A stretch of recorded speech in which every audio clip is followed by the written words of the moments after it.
Muito bem, nós vamos abrir nossas Bíblias novamente para Oséias, capítulo 2. E vamos ler os versículos 6 e 7, que já foi lido aqui.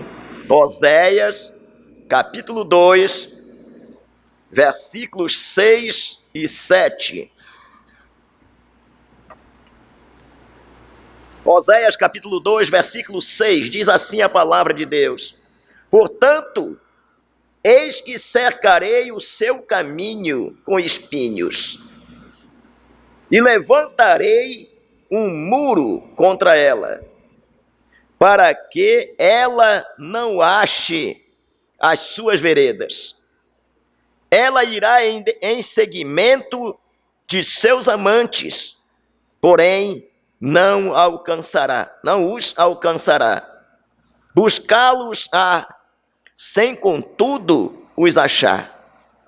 Então dirá: irei e tornarei para o meu primeiro marido, porque melhor me ia então do que agora. Amém?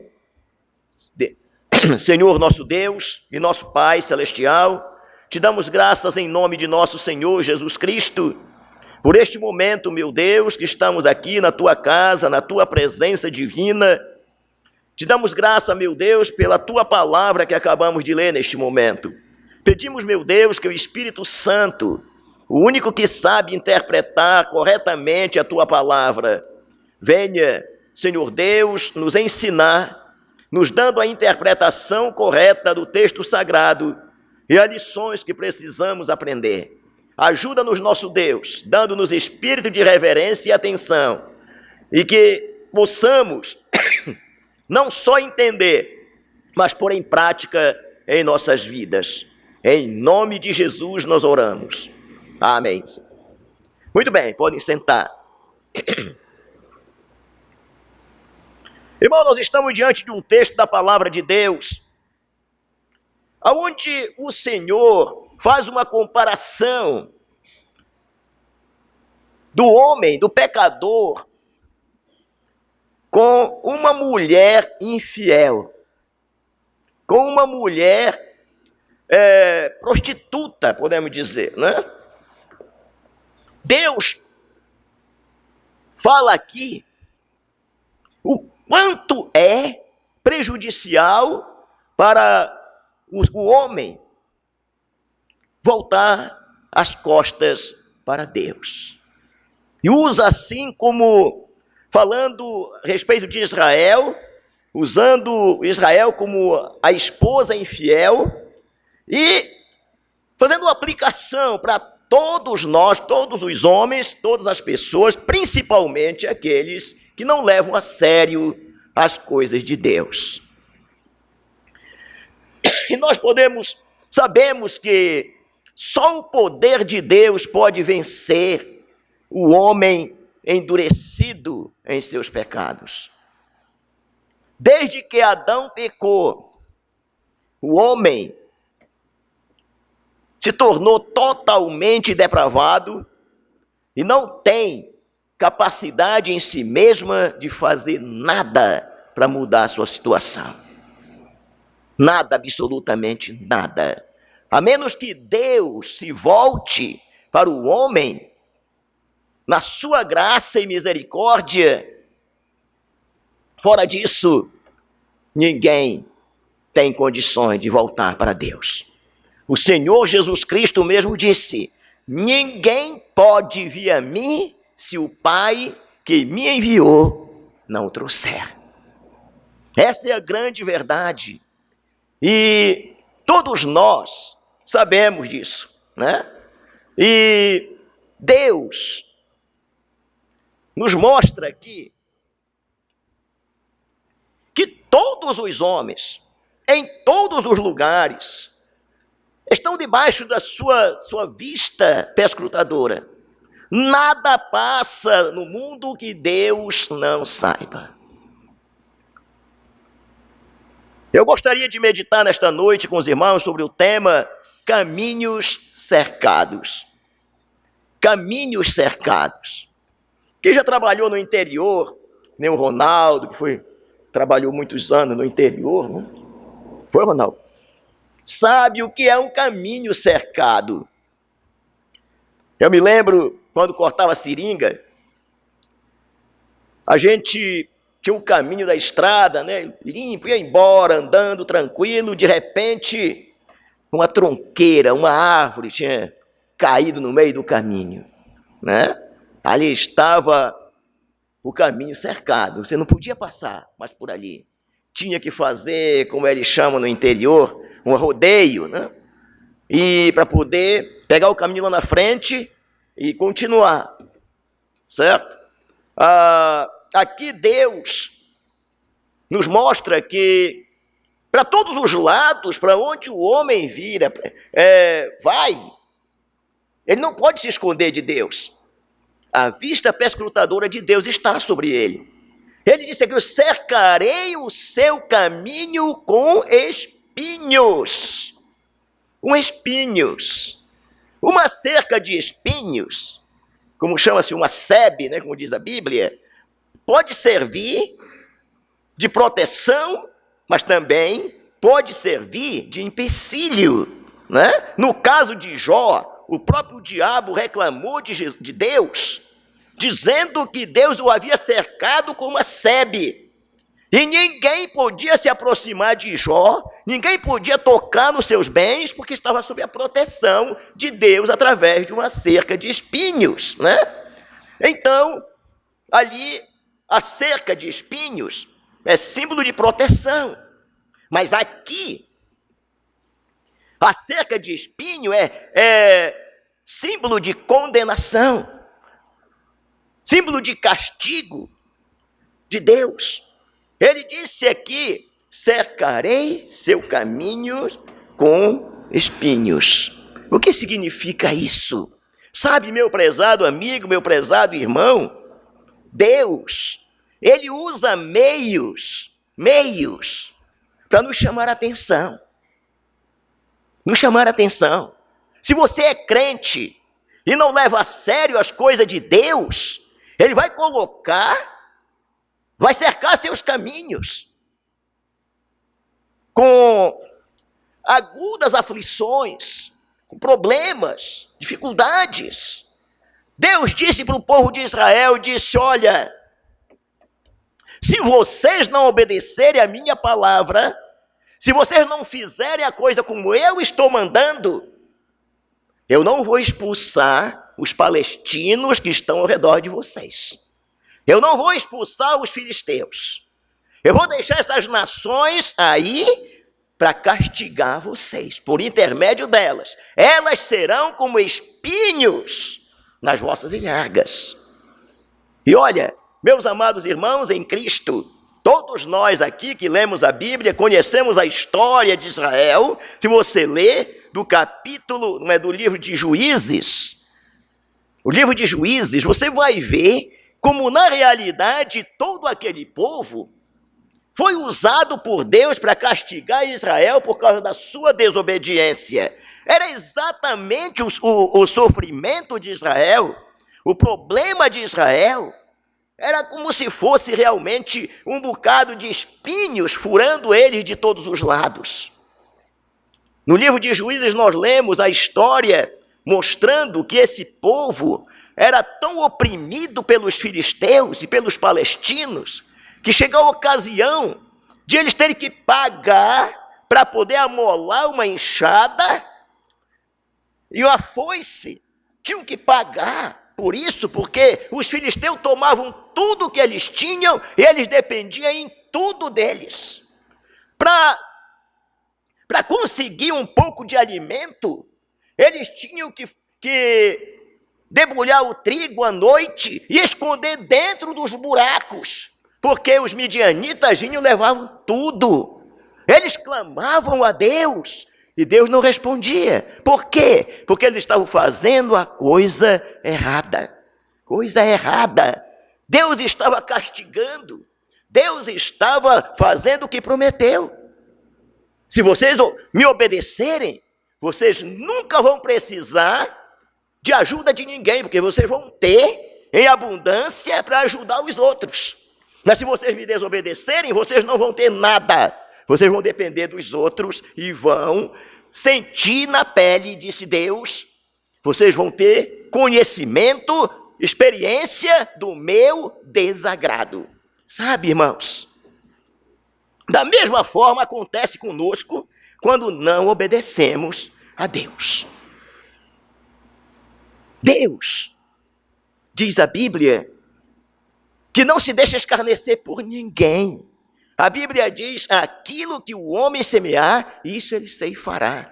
Quem semeia para a sua carne, da carne colherá corrupção. Mas quem semeia para o Espírito, do Espírito colherá vida eterna. Então vale a pena obedecer a Deus e procurar fazer aquilo que está escrito na sua palavra. Nós não podemos dizer, mas eu não sei como é que eu posso servir a Deus. Está tudo aqui. O manual de instrução está aqui. A Bíblia diz que tudo que outrora foi escrito foi para o nosso ensino que foi escrito. Então nós não temos desculpa diante de Deus. Como Israel não tinha desculpas, nós também não temos, certo? E da maneira que Deus agiu com Israel, por causa da desobediência deles, usando nações perversas, pagãs, para castigá-los, como Deus falou, eles seriam como espinho na ilharga deles. Deus cumpriu. Deus cumpriu. E você sabe que até hoje, Israel ainda sofre porque não voltou totalmente para Deus. Não voltou. Deus deu a Palestina para Israel. E pelo que a história conta, só no tempo de Davi, eles tiveram o privilégio de como eu posso dizer, de possuir a terra na sua íntegra. Até o tempo de Salomão. Depois de Salomão para cá, eles não conseguiram mais conquistar ou ficar com a posse de toda a terra que Deus deu. Estão hoje numa situação difícil, imprensados de todos os lados, ameaçados de serem expulsos de novo dali. Só que os homens pensam nisso, mas não é possível. Uma coisa que Deus prometeu e vai cumprir sempre, independentemente da desobediência de Israel. Eles não vão poder, ninguém vai poder tirar mais Israel de lá, de forma nenhuma, mas sem baixo como diz o ditado, de peia mesmo, né? Porque desobedeceram e desobedecem. Hoje, meus irmãos, é comum se encontrar pessoas nas igrejas, pessoas problemáticas. Eu cheguei lá em Canutama, na casa de uma senhora, ela veio encontrar conosco chorando. Eu ainda não tinha visto ela, ela também não me conhecia. E aquela mulher veio de lá, enxugando os olhos, e o irmão que andava comigo disse, olha, esse aqui é o pastor Lobato, novo pastor da nossa igreja. Ela disse, ô pastor, que bom que o senhor veio aqui. Eu era de lá da igreja. Mas o meu filho chegou um dia e disse, mãe, eu quero que a senhora vá comigo para a igreja, o templo, não sei o que, da plenitude do poder de Deus. Lá é muito bom, mãe. Lá Deus se apresenta com todo o poder, é muito maravilhoso lá. Eu quero que a senhora vá comigo para lá. E ela disse, pastor, eu fui embora, saí da minha igreja e fui para lá com meu filho. Eu comecei a ver que as coisas lá eram totalmente diferentes do que eu tinha aprendido. Muitas coisas estranhas. E um dia o pastor se aproximou de mim, disse que ia orar por mim. Começou a orar, botou a mão na minha testa, me empurrou, eu caí. Caí no piso do templo e me bati. Fiquei decepcionada, fiquei com vergonha, fiquei triste. Vim para casa chorando e disse para o meu filho que não voltaria mais lá. E o meu filho começou a ter tipo de alucinações. começou a ver coisas, e não queria mais dormir, não quer mais dormir no quarto dele, um rapaz de 14 anos, com medo de dormir no seu próprio quarto. Ele tirou o colchão e bota no meu quarto, e dorme lá no colchão, quase embaixo da minha cama, com medo das coisas que se vê lá na igreja, onde nós estávamos nos congregando.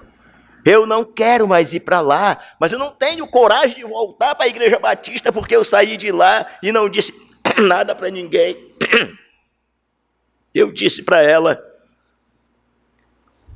que ela precisava voltar para o Senhor Jesus Cristo. E se quisesse voltar para se congregar na igreja, que ela tinha todo o apoio. E eu disse para ela, olha, Deus já disse que vai castigar aquele que é seu filho. Se desobedecer, vai ser castigado. Então, seu problema é esse. A senhora virou as costas para Deus, para aceitar coisas que não estão na Bíblia, que não é bíblico. Agora, a senhora está desiludida, seu filho está com medo de voltar para a igreja, porque são coisas estranhas que acontecem lá. Mas a senhora pode voltar para o Senhor. Nós conversamos com aquela mulher, orei com ela, e graças a Deus, ela voltou para a igreja. Quer dizer, cheia de problema, doente, os espinhos de Deus estão cravados naquela mulher. Ela está cheia de angústia, de dores mesmo. Por quê? Porque voltou-se para os seus próprios caminhos, deixou Deus de lado. Sabe, meus amados irmãos em Cristo, o que nós aprendemos aqui com Israel e com muitas pessoas com quem nós convivemos, é que ninguém pode ter paz interior, paz verdadeira, estando fora dos planos de Deus. Não é possível. Jesus disse, sem mim nada podeis fazer. Outra coisa que nós vemos aqui, Deus não disse somente que ia fazer uma cerca de espinhos, mas ele disse aqui, olha, eu vou levantarei um muro. Você já imaginou? Um muro? O que quer dizer isso?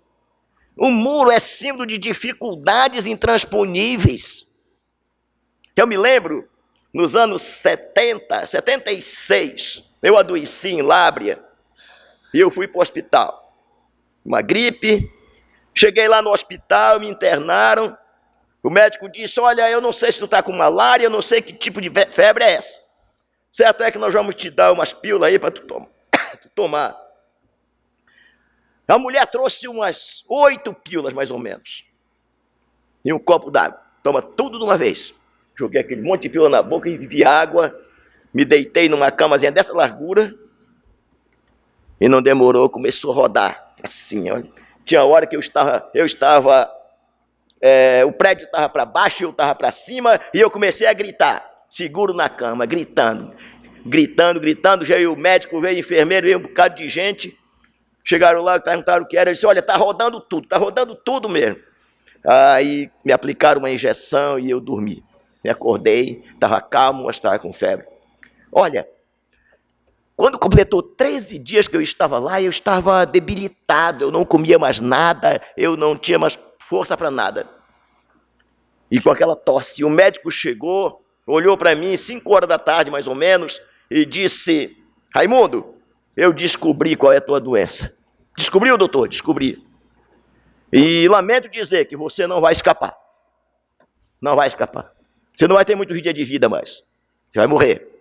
É mesmo, doutor? Vai morrer. Você está tuberculoso e não tem mais jeito para você. Tudo bem, doutor. Fazer o quê, né? Mas eu fiquei lá, quando foi umas horas da noite, eu disse, eu não vou morrer aqui dentro, não. Eu vou fugir daqui de dentro do hospital. Vou fugir. Saí devagarzinho, que estava muito fraco. Saí, cheguei na porta olhando, como é que chama? O guarda não estava lá. Eu digo, eu vou pular o muro. Mas quando eu cheguei lá fora, que eu olhei para o muro, era mais alto do que isso aqui, ó. Eu não tinha condições de subir, nem se o muro tivesse dessa altura, quanto mais na altura que estava, né? E eu fiquei olhando para o muro, andei até o fim do terreno do hospital, para ver se tinha uma parte mais baixa, e não tinha, tudo era aquela altura, e eu não podia pular o muro, certo? O que é isso? Eu notei que ali era mais uma dificuldade, era intransponível para mim. Eu não conseguia sair dali. Eu fiquei um tempo em pé, analisando a situação, de que eu tenho que morrer aqui dentro mesmo. Voltei e me deitei na cama. E orei a meu Deus, Senhor, eu tenho tanto desejo de ainda trabalhar na tua seara, mas eu estou condenado a morrer. Eu não queria morrer aqui dentro, mas eu não consigo sair daqui. Esse muro é muito alto, não dá para pular. E quando foi de manhã, o meu tio chegou lá e eu disse, eu quero sair daqui, eu não quero morrer aqui dentro, não. O médico disse que eu vou morrer nesses dias, mas não quero morrer aqui, não. Eu quero morrer na beira do rio Purus, eu quero que o senhor me enterre na beira do rio. Mas eu não quero morrer aqui. Ele disse, você vai sair daqui, eu vou tirar você daqui. Foi lá com o médico e disse, tá louco, esse rapaz está tuberculoso, já vai morrer mesmo? Pois é, eu vou levar para morrer comigo. Eu vou morrer lá na beira do rio Purus. Não, não vai, não vai. Aí o pastor chegou, não vai, eu disse, vou. Não vai, eu vou.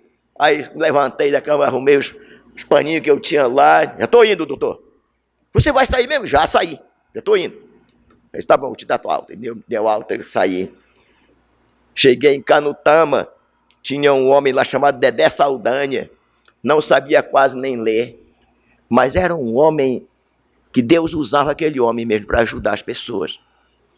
Meu tio me chamou ele e disse, olha para esse rapaz daqui, Dedé, o médico desenganou ele lá em Lábrea, ele disse que já vai morrer, está tuberculoso.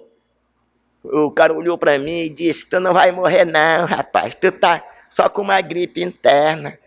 Eu vou te dar o remédio, tu vai ficar bom. É mesmo, Dedé? Vai ficar bom sim. Aí fui lá para cima, quando veio de lá, trouxe uma injeção, aplicou. Vai tomar 6, vai ficar bom. E foi 6 injeções. Na 6ª injeção que ele me aplicou, vai ficar bom agora. A febre foi embora. Depois ele veio, trouxe um giro de remédio. Você vai tomar isso aqui para fortalecer agora, você vai ficar bom. Fiquei bom, graças a Deus, né? Quer dizer, mas veja só um muro. Deus disse, eu vou cercar o teu caminho com espinhos. Mas não é só isso não, eu vou fazer um muro. Um muro, você não vai fugir da minha presença não. Para onde você vai ficar andando em círculo, olha. Você não vai fugir da minha presença. O salmista disse, não é possível fugir da presença de Deus. Se eu subo ao céu, tu está lá. Se eu desço lá no mais profundo do abismo, tu está lá também. Se eu tomo a asa da alvorada e me detenho nos confins dos mares, ainda lá tu está também. Olha, isso é bom, porque quando nós reconhecemos que esse Deus é onisciente, onipresente, onipotente, e nós nos voltamos para Ele, seja qual for a situação, Ele está pronto para nos atender. Nós só precisamos nos reconhecer que dependemos dEle. E Ele pode mudar a situação. Mas Deus disse também, de que serve se você me busca, mas não me busca com sinceridade? Nós precisamos voltar para Deus. De todo o coração. Nós estamos vivendo dias difíceis, em todos os sentidos. E Jesus falou que nos últimos dias sobreviriam tempos difíceis. E uma coisa terrível que ele disse, que esses tempos difíceis são causados por quê? Por causa dos homens. Os homens serão egoístas, avarentos, jactanciosos, arrogantes, e assim por diante. São 18 características negativas do homem dos últimos dias. Mas ninguém pode pensar que vai prevalecer, porque Deus é tudo poderoso. E aquele que tentar passar pela cerca de espinhos, vai se encontrar com um muro de pedras. Dificuldades que não podemos transpor. Aquilo que Deus faz, o homem não pode desfazer. Então, falando sobre esse problema do muro, eu conversando com um homem lá em Canutama agora, senhor idoso, ele me contou uma história semelhante à minha e parece que aconteceu um ano antes ou um ano depois, ou foi no mesmo ano. Ele foi de Canutama doente para Lábrea. O mesmo médico que me condenou foi o mesmo médico que tratou desse homem e condenou ele também, né? Ele disse que a mulher dele estava grávida e ele adoeceu, foi para Lábrea. Chegou lá, o médico disse para ele que ele estava com um problema que não dava para resolver em Lábrea. E aí disse, nós vamos dar um jeito para mandar você para Manaus ou para Porto Velho. Depois ele chegou e disse, olha, não adianta mandar você para canto nenhum, porque você vai morrer. Vai morrer. E aí aquele homem disse, mas puxa vida, meu Deus, ele não era crente ainda, ele disse, meu Deus, tu tá vendo, a minha esposa está grávida, meus filhos estão todos pequenos, me sara, Senhor, eu quero voltar para casa, eu quero fazer uma casa para deixar para meus filhos, com a minha esposa, eu quero trabalhar para arranjar o dinheiro para comprar ao menos fralda para meu filho que vai nascer. Se tu me curar, eu vou procurar o pastor Miguel lá em Canutama e vou me entregar ao Senhor, eu vou me converter. E aí diz ele que à noite também fez o que eu fiz. Vou pular pelo muro, vou fugir. Mas chegou lá e encontrou o muro que tinha me impedido e ele disse que andou também procurando um lugar mais... Não deu para pular. Mas ele disse que no outro dia, ele chamou o médico e disse, doutor, já que eu não vou sobreviver, deixa eu ir morrer em casa, doutor. Disse, onde é que você mora? Em Canutama. Ele disse, é melhor você ir morrer em casa mesmo. Deu alta para ele. Ele veio para Canutama, chegou em Canutama, foi lá com o pastor Miguel. O pastor Miguel orou com ele. Ele aceitou Jesus como Salvador. Ele disse que com 10 dias, meu trabalho era carregar carga no porto de Canutama. Com 10 dias eu estava carregando carga no porto de Canutama. Estou vivo até hoje com 80. Se hoje eu tenho, parece que 85 anos. Ele disse, olha, está vendo aquela corda ali em cima da minha casa, com aqueles papéis pendurados? Tô vendo. Os papéis tudo pendurado assim, né? Toda cor, lá em cima da casa. Ele disse, eu que coloco. Eu subo por aqui, amarrei a corda lá, e já levei todos os papéis pregados aí, amarrei lá, e desci pelo outro lado da casa. O senhor subiu aí, o vizinho dele foi, eu vi quando ele estava lá em cima. Dessa grossura o homem, olha, forte, está lá, servindo a Deus. É hoje está aqui a casa, Deus me deu a oportunidade de fazer a casa, meus filhos estão todos criados, e só eu, mas a mulher aqui, nenhum depende de nós, porque Deus é fiel. Ele disse,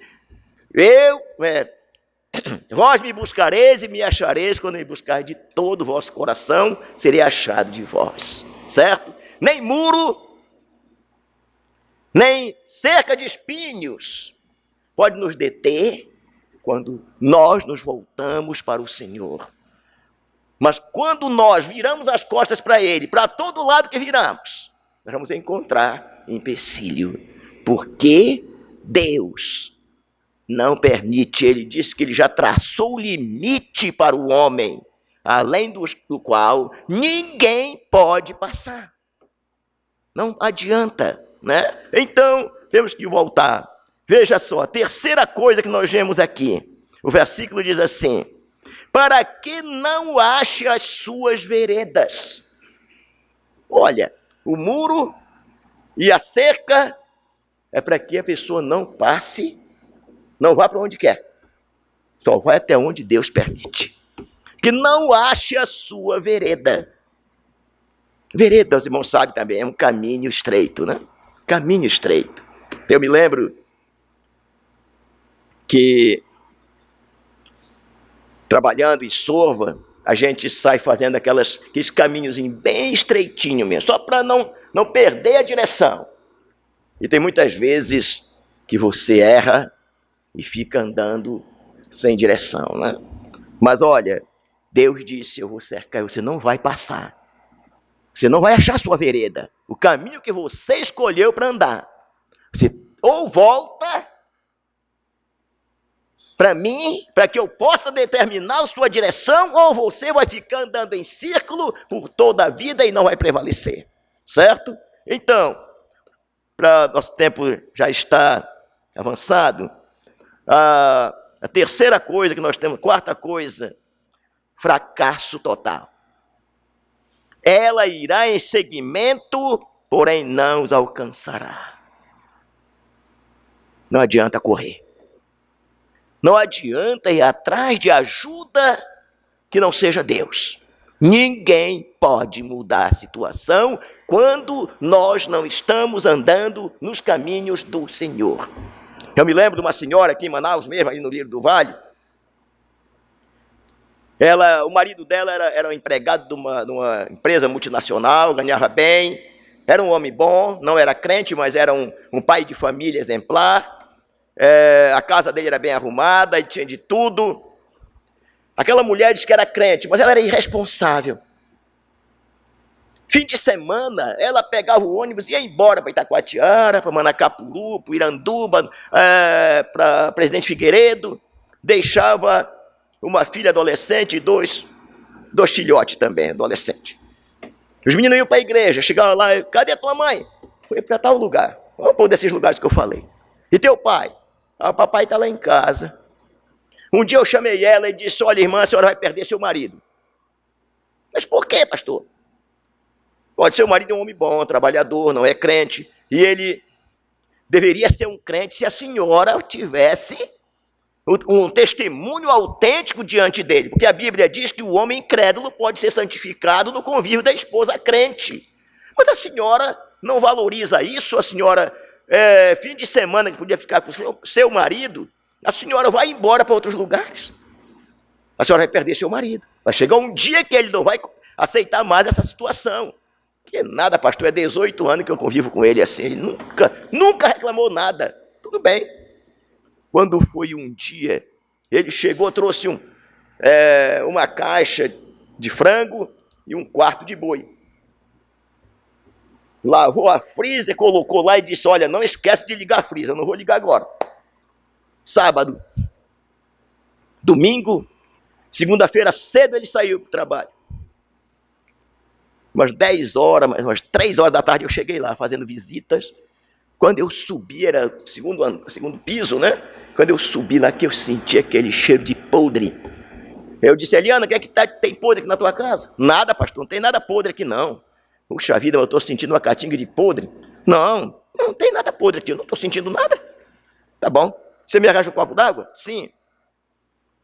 Ela foi lá, tirar uma garrafa d'água aqui na freezer, quando ela abriu, quase ela cai para trás.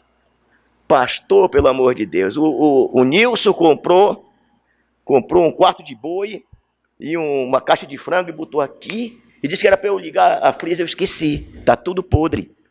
Eu disse, eu estava sentindo, você disse que não tinha nada podre, está aí. Bom, ele chegou à tarde, ela disse, Nilson, não tem janta. Disse, cadê a carne que eu deixei aí, o frango? Apodreceu, tudo bem. Ele não disse nada. No outro dia ele foi embora para o trabalho. 9 horas ela ligou para ele, Nilson, você não deixou dinheiro para comprar comida? Ele disse, deixei um quarto de boi e um fardo de frango. Mas apodreceu, ele disse, desligou o telefone. Sabe quando ele voltou para casa? Nunca mais. Nunca mais. E essa mulher, ela correu atrás, ela ia atrás dele, lá no trabalho, ele evitava ela, ia na casa da mãe dele, ele evitava ela e dizia para ela, acabou, você não valorizou, agora não tem mais jeito. Dizer, e aí, segmento dele, atrás dele, nunca alcançou mais. Essa mulher, ela se desesperou, passou aí em busca de ajuda, até na macumba, em todos os lugares, nessas igrejas que faz milagre. Um dia ela chegou na igreja com um raminho na mão, coisa aquele arroz que dá na beira dos garapés, né? Seco, dizendo que ela tinha comprado na Igreja Universal, e o pastor disse para ela, olha, esse aqui vai fazer seu marido voltar para a senhora. Esse aqui é trigo de Israel. Chegou lá na igreja exibindo aquilo, mostrando, eu disse, olha, acaba com essa palhaçada aqui. De hoje por diante não vou mais orar por você. Você vai dar seu jeito, vai para lá. Você quer buscar ajuda com o diabo? Vá atrás do diabo. Porque você não quer nada com Deus. Aqui você não tem mais lugar. Hoje eu não sei onde está essa mulher. Eu sei que ele foi embora para a Bahia e acabou-se. Quer dizer, ela irá em seguimento, mas não encontrará. Veja só, irmãos, perplexidade e fracasso total. Não vai encontrar ajuda se não buscar em Deus. Não adianta buscar ajuda em outra coisa, porque ninguém pode ajudar, certo? Ninguém pode ajudar. Fracasso total.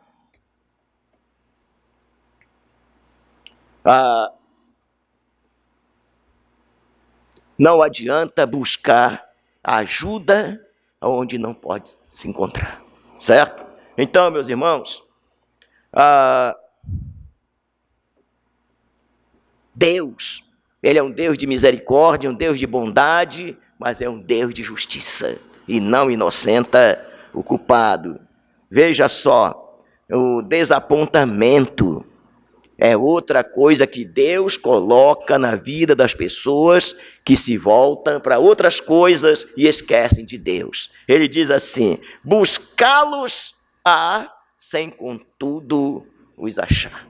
Mas qual o propósito de Deus em fazer essas coisas? O propósito de Deus é dar oportunidade para o homem se voltar para Ele. Olha só o resultado disso. Versículo 7 nos diz o seguinte: ela irá em seguimento de seus amantes, porém não os alcançará. Buscá-los-á, sem contudo os achar. Então dirá, irei e tornarei para o meu primeiro marido. Veja só, meus irmãos, lembrança despertada.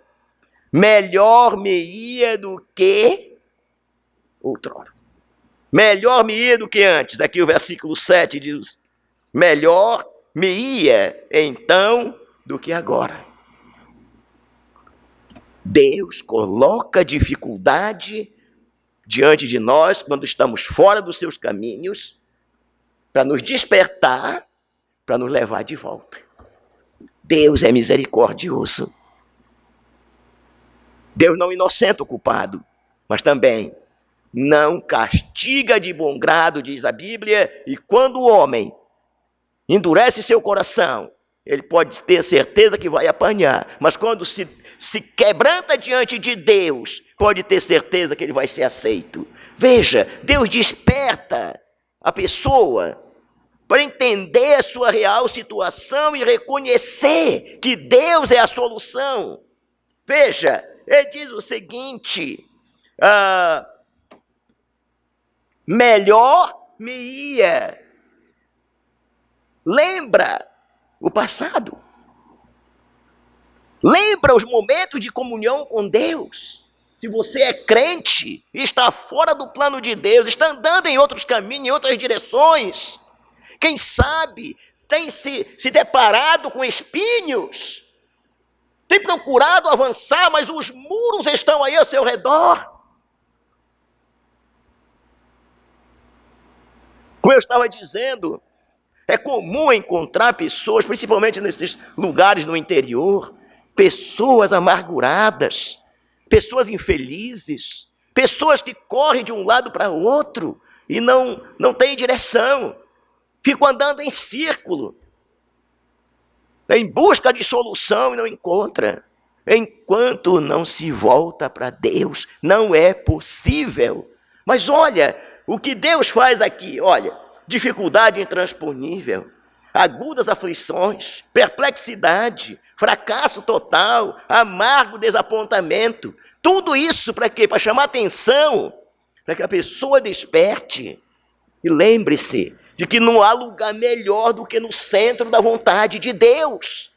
Não há lugar melhor do que no centro da vontade de Deus. Irmãos, pode ser o lugar mais difícil para todo mundo, Mas se há um lugar que Deus quer que eu esteja ali, e eu obedeço, vai ser o melhor lugar da minha vida.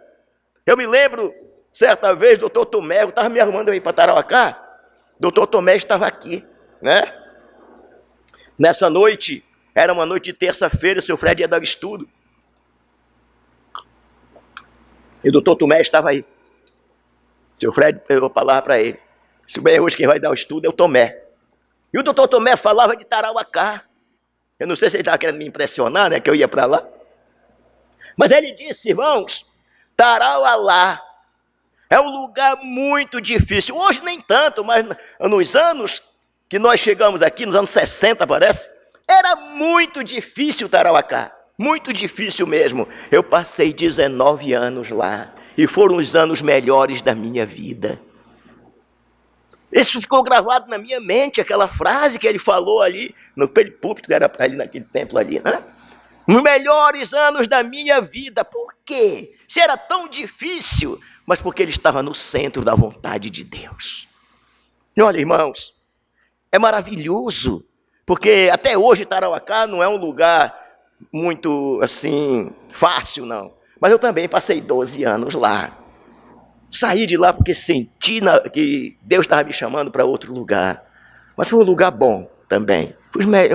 Foram anos felizes da minha vida também. Em todo lugar onde eu vou, que eu sinto que é a vontade de Deus, para mim é bom. Eu me lembro em 79, 89, quando me mandaram para Canutama, eu cheguei lá. Era muito bom em outros aspectos. Tinha um salário bom, a missão me ajudava, eles me ajudavam também. Um salário bom. Mas eu não sentia paz no meu coração. Eu fui forçado a sair da missão evangélica amazônica naquela época. Porque a missão disse, se eu não ficasse em Canutama, eu tinha que sair da missão, porque não tinha lugar para mim. Eu disse, eu saio da missão, mas não fico aqui, porque não é a vontade de Deus. E eu saí. Saí da missão, porque eu queria estar no centro da vontade de Deus. Vim para cá, para Manaus, fui ali para o Coroado. A igreja me dava um salário mínimo e tinha mês que não tinha. Não tinha para dar. Morava numa casa que chovia para todo canto. Chovia mais dentro da casa do que na rua, parece. E nós, quando chovia de noite, pegava o colchão, encostava na parede, nós se encostávamos no colchão, mas a mulher e as duas filhas ali. Mas eu tinha paz. Problema de todos os lados. Um dia, seu Vitor me procurou e disse, meu irmão, vai para Tarauacá, 94. Lá tem casa boa, lá tem salário bom, lá tem carro, lá tem motor, tem tudo. Não, senhor, meu lugar é aqui. Se meu irmão, até a casa que tu mora é uma vergonha, ele disse assim. Até a casa que tu mora é uma vergonha. Eu disse, mas Deus tem um plano para mim aqui. E Deus realizou esse plano. Saí de lá depois de 7 anos. Deixei uma igreja com 95 membros, uma casa pastoral nova, um templo novo, um templo construído no outro bairro também. Saí no dia que Deus disse, vai, certo? Então, meus irmãos, não existe lugar melhor do que no centro da vontade de Deus, certo? Então, eu disse, 10 anos depois eu estava em Tarauacá, depois desse convite do seu Vitor. Saí de Canutama em 79, 90. Dia 3 de janeiro de 90 eu saí de lá. Cheguei de volta lá, no dia 15 de março de 2017. É outra perspectiva. É o mesmo lugar, a mesma igreja. O salário é menor do que daquela época. A caristia lá é maior do que naquela época. É muito caro as coisas em Canutama. Mas eu sinto que agora eu fui mandado por Deus. Mandado por Deus. Olha só, isso é a coisa que Deus quer, que cada pessoa desperte. E lembre-se, se você já teve momentos de comunhão agradável com Deus, e agora você não está nessa condição, analise a sua vida. Quem sabe você andou com Deus por muitos anos e de repente mudou de direção. Está andando em círculo, porque não pode passar. Tem um muro, tem espinhos. Volte para Deus. Lembre-se daqueles momentos maravilhosos, aqueles anos, quem sabe, né? Que você servia a Deus, que tudo lhe ia bem, como diz aqui a palavra de Deus. Melhor me ia. Olha, outra coisa, confissão de perda lamentável. Melhor me ia então do que agora. Por quê? Não existe perda maior do que perder a comunhão com Deus. Perder as bênçãos de Deus. Perder a paz com Deus. A paz de Deus.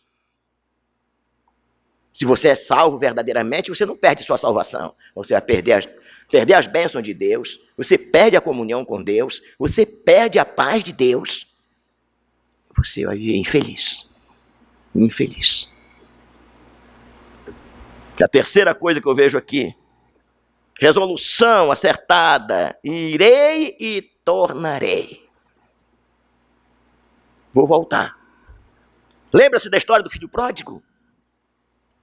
O filho pródigo saiu da casa do pai, se eu vou embora, eu vou viver a minha vida, aí eu sei gastar, eu sei usar tudo que eu tenho da maneira melhor possível.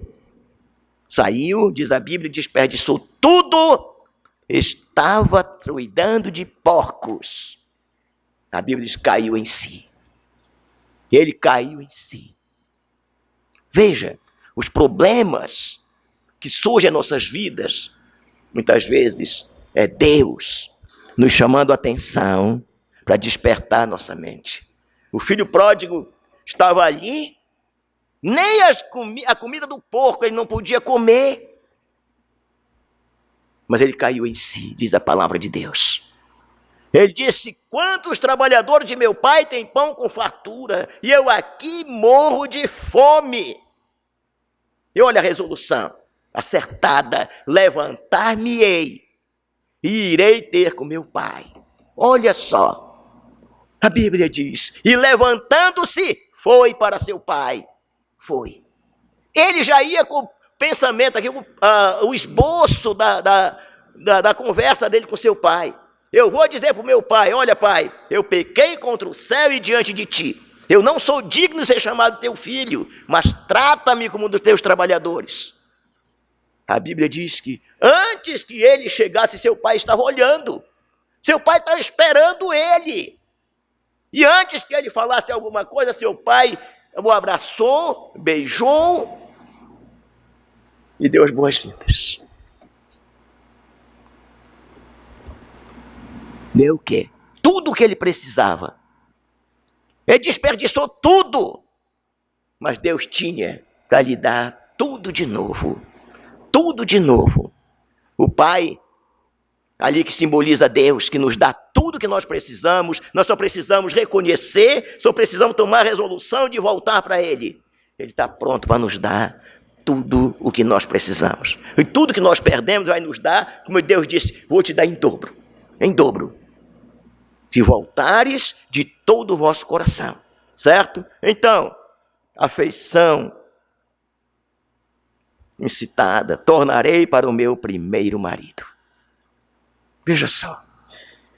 Israel era conhecida como a esposa infiel. Mas Deus disse, ela vai voltar. Vai voltar. Vou voltar para o meu primeiro marido. Meus irmãos, o período inicial de comunhão com Deus, o período inicial de um compromisso firmado com Deus, deve ficar gravado na nossa mente por toda a eternidade.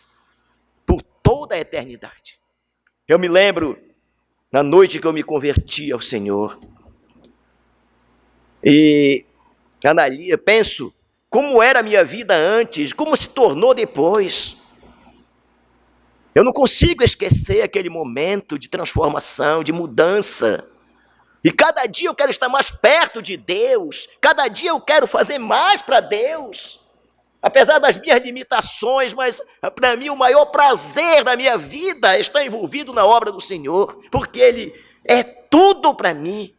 tudo para mim. No momento em que eu reconheci a minha fragilidade, a minha necessidade, eu reconheci que eu era um miserável pecador e não tinha como mudar essa situação. E reconheci que em Jesus Cristo estava a solução. Me dobrei a Ele, pedi perdão, entreguei minha vida a Ele. Daquele momento em diante, a vida se tornou uma bênção para mim. Todos os problemas, todas as dificuldades que eu já sofri na minha vida, têm sido para melhorar mais meu relacionamento com Deus.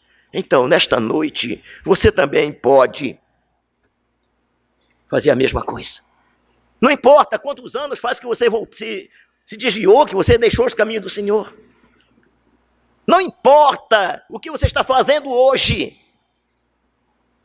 Deus pode mudar a tua situação. A Bíblia diz: entrega o teu caminho ao Senhor, confia nele, e o mais Ele fará.